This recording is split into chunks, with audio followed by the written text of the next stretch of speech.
Bonsoir.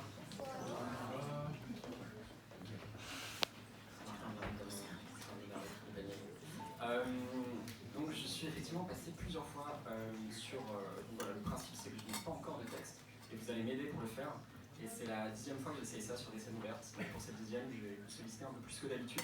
Je vais vous demander 10 mots, ceux qui vous viennent, ceux que vous avez envie d'entendre. Et c'est eux qui vont être les piliers de l'histoire qui arrive. Je vous écoute. Tripot.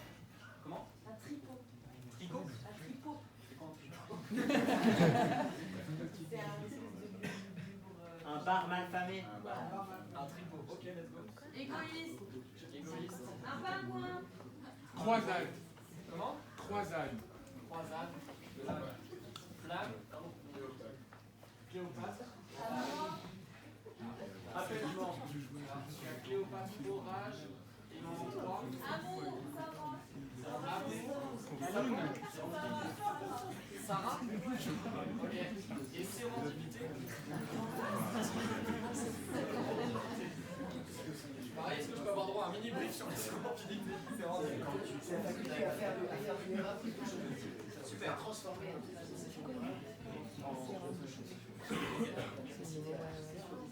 Ouais. Ok. à la base, le cas, il faut faire des Ouais. Ok, c'est un truc de fort. Super. Ouais. Super, merci beaucoup. Je crois que c'est à peu près clair pour moi. Ok, merci à tous. Donc on a 10 mots. Je vais les rappeler rapidement. Donc nous avons tripot, égoïste, pingouin, croisade, flamme, Cléopâtre, orage, amour, Sarah et sérendipité. Merci beaucoup.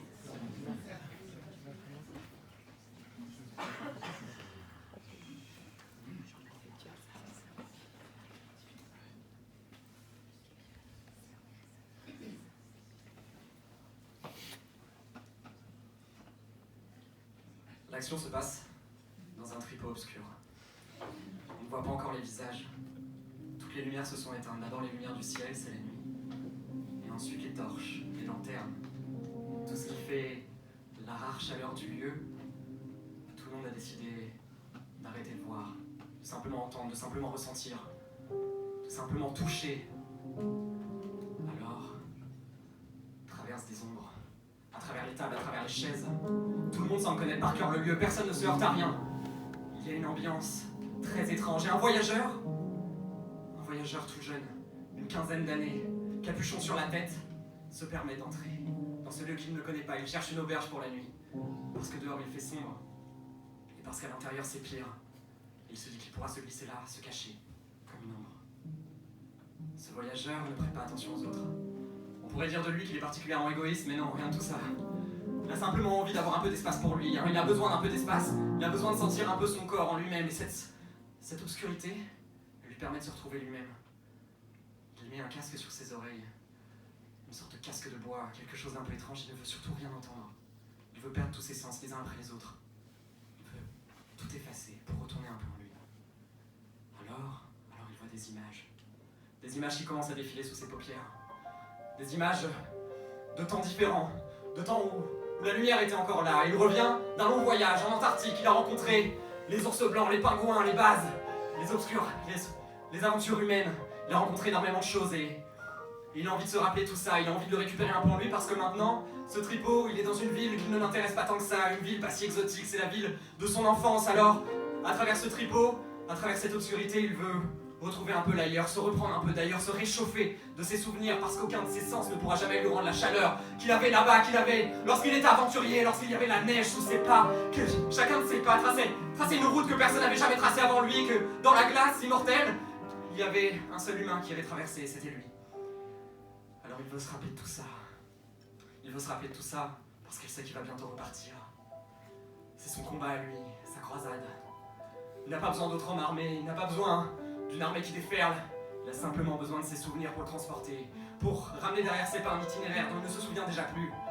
Il a envie de traverser le monde et retrouver un peu les aurores boréales, ces lieux qu'il avait oubliés, ces lieux si lointains.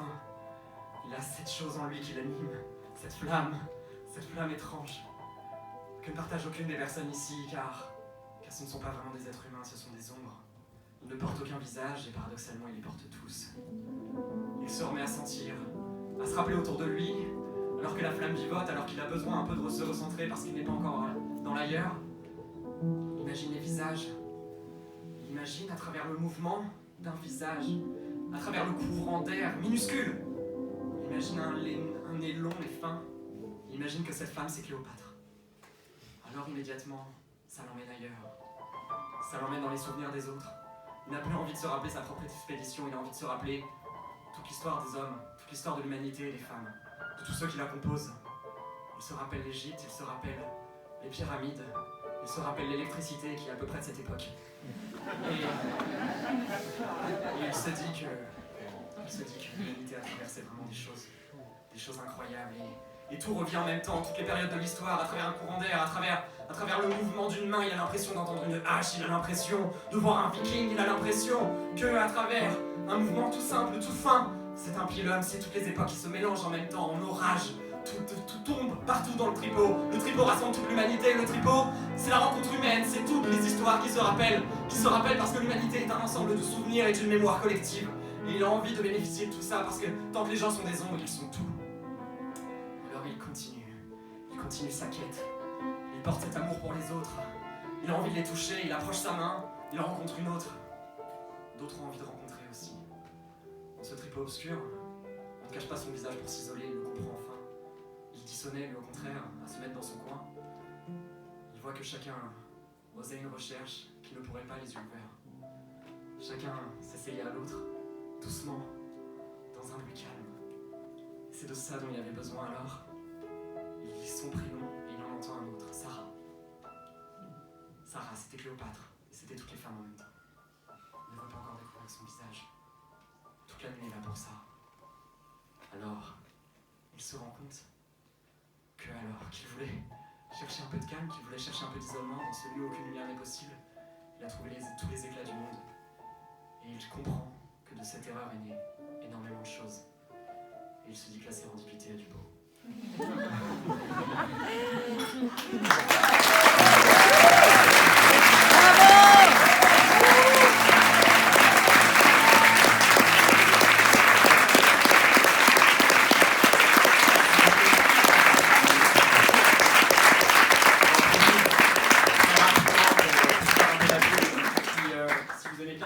Il y a énormément de spectacles incroyables qui arrivent dans les 2 semaines à peu près.